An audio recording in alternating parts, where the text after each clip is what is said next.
Hey everyone, welcome back to my YouTube channel. I hope you all are doing great. आज मैं No Way Vampires Don't Exist मानवा के chapter 3 को explain करने जा रही हूँ। पिछले चैप्टर में हमने देखा था जब हान बोलता है क्या तुम मुझे घर से निकाल दोगे, तो वो सब उतावले होकर बोलते हैं नहीं हम ऐसा नहीं करेंगे। सेओनजाय बोलता है क्या तुम पागल हो गए हो, हम तुम्हें घर से इस तरह क्यों निकालेंगे। तो यूनहो बोलता है तुम यहाँ से जाकर तो दिखाओ, मैं तुम्हें जाने नहीं दूंगा। फिर हान साफ सफाई करने लग जाता है और वो सब ऊपर से उसे देख रहे होते हैं। जॉन उन सब से पूछता है तो तुम कह रहे हो कि हम उसे पालेंगे, उसे हेल्थी बनाएंगे, फिर उसे खाएंगे, है ना।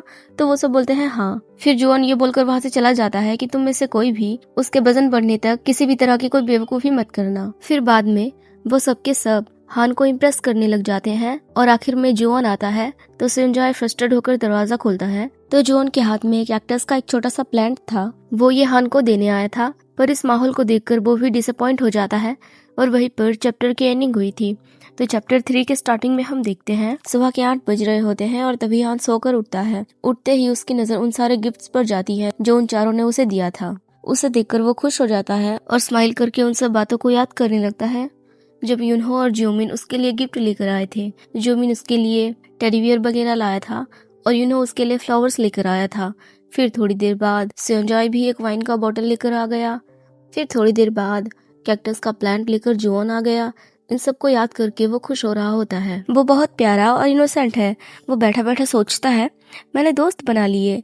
यह सोचकर वो बहुत ज्यादा खुश हो रहा होता है। फिर वो वॉशरूम में जाकर ब्रश कर रहा होता है और आईने में खुद को देखते हुए सोच रहा होता है असल में ये जो मेरे दोस्त बने हैं वो मेरे सबसे पहले दोस्त हैं, क्योंकि मैं अपने डैड के साथ रहता था और हमारे आसपास कोई नहीं था, सिर्फ हम दोनों थे। फिर वो अपने घर को इमेजिन करने लगता है जो बिल्कुल पहाड़ों के ऊपर था और उसके आसपास कोई घर नहीं थे, सिर्फ उन्हीं का घर था। तो जाहिर है उस जंगल में कोई इंसान क्यों ही जाएगा, तभी उसे कोई दोस्त बनाने का मौका ही नहीं मिला। वो सोचता है हम शहर से बहुत दूर पहाड़ों में रहते थे, पर अचानक मेरे डैड की तबीयत खराब हो गई। वो यही सब सोच रहा था। फिर वो उस पल को याद करता है 2 साल पहले जब उसके डैड की तबीयत खराब थी। वो अपने बीमार डैड के बगल में बैठकर उनका ख्याल रख रहा था। उसके डैड उससे बोलते हैं जब मैं मर जाऊं तो तुम शहर में चले जाना। मैं शहर और नेचर दोनों जगह रह चुका हूँ, पर नेचर, इतना बोलकर उसके डैड चुप हो जाते हैं और मन में सोचते हैं नेचर बहुत लॉनली होता है।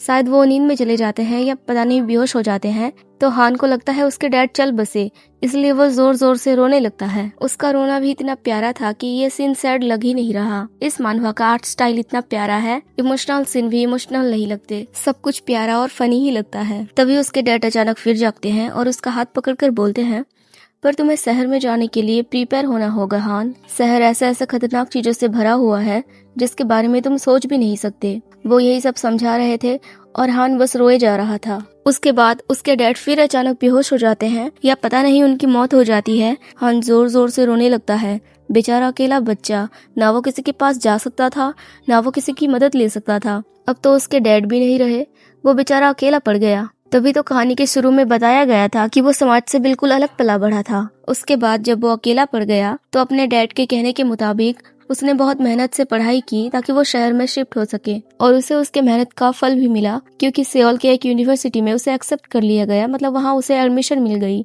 तो वो अपना सारा सामान पैक करके शहर में आ गया था। शहर को देखकर वो बहुत खुश हो रहा था। उसके हाव भाव से, मतलब जिस तरह उसने सामान पकड़ रखा था, उसे देखकर ही पता चल रहा था कि वो कहीं शिफ्ट हो रहा है। और वहीं पर पहली बार मिस्टर किम चोल-सू ने भी उसे देखा था। शायद वो ये देखकर समझ गए थे उसके सामान को कि ये कहीं शिफ्ट हो रहा है, इसलिए उन्होंने उसे पहले अप्रोच किया, क्योंकि जाहिर है उन्हें किसी भोले भाले इंसान की जरूरत थी, क्योंकि बाकी इंसानों को उनके वैम्पायर्स ने डरा रखा था। इसलिए उन्होंने उससे पूछा कि तुम्हें देखकर ऐसा लग रहा है कि तुम रहने के लिए कोई जगह ढूंढ रहे हो। तो हान हिचकिचाते हुए बोलता है हाँ। तो मिस्टर किम बोलते हैं तुम मेरी जगह पर रह सकते हो, तुम मेरे घर पर आ जाओ। तो हान सरप्राइज होकर बोलता है क्या सच में? फिर वो उनके पास जाकर सोचता है वाओ वो कितने अच्छे इंसान है। थैंकफुली जैसा कि मेरे डैड ने मुझसे कहा था, शहर तो बिल्कुल उससे अलग है, ये बिल्कुल भी खतरनाक नहीं है। पर उस बेचारे हान को ये नहीं पता था कोई भी फोकट में किसी पर एहसान नहीं करता, उन्हें बदले में कुछ ना कुछ चाहिए ही होता है। पर वो इन सब में नया था, क्योंकि वो सोसाइटी से अलग पला बड़ा था, इसलिए उसे इन सब की समझ नहीं थी। फिर यहाँ उसकी यादें खत्म होती है, मतलब वो जो सोच रहा था वो सब खत्म होता है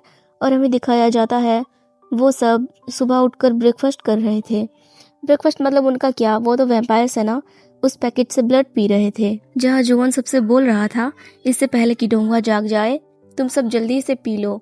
तो जोमिन सर हिलाकर हाँ करता है और अपना काम करने लगता है। और सेओंजाय बेचारा बोलता है, मुझे इन सब से नफरत है, मुझे तो डोंगा को खाना है, ना कि इससे। जिससे जुआन हड़बड़ाकर चौंक जाता है और खून का पैकेट उस पर दे मारता है। और सेओंजाय गुस्से से कांपने लगता है और उसे इस तरह देखकर यूनहो हंस रहा था। जब सेओंजाय जोन पर गुस्सा करने ही वाला था तो जोन बोलता है, मुझे माफ करना, मैं थोड़ी देर के लिए डर गया था कि कहीं डोंगवा हमारी बातें सुन ना ले। गाइस, हान और डोंगवा नाम पर कंफ्यूज मत होना, दोनों एक ही पर्सन है, पर क्योंकि डोंगवा नाम थोड़ा डिफिकल्ट होता है इसलिए मैं उसे हान बोल देती हूँ। तभी दरवाजा खुलने की आवाज आती है जिससे वो सब डर जाते हैं और मुड़कर देखते हैं तो वहाँ हान था। उसे देखकर वो सब अपना पैकेट छुपा लेते हैं। हान उनसे पूछता है, तुम सब उठ गए?